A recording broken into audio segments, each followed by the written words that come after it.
திருவண்ணாமலை மாவட்டம் சிறுநாத்தூரில் முதலமைச்சர் நிகழ்ச்சியில் பங்கேற்பதற்காக சென்ற திமுகவினரின் வாகனம் மோதியதில் சாலையோரம் நின்று கொண்டிருந்த சீனு என்ற நபர் சுமார் 200 மீட்டர் தூரம் இழுத்துச் செல்லப்பட்டு உயிரிழந்தார்.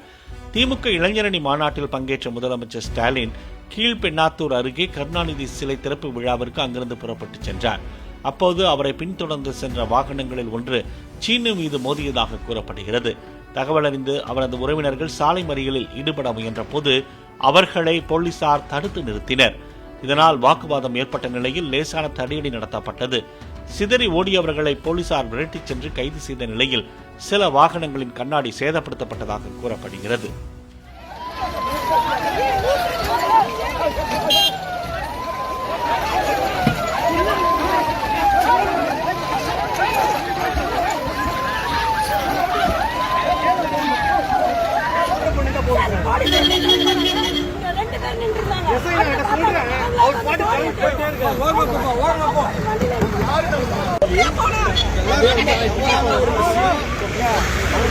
ரொம்ப தவறான ஒரு விஷயம்.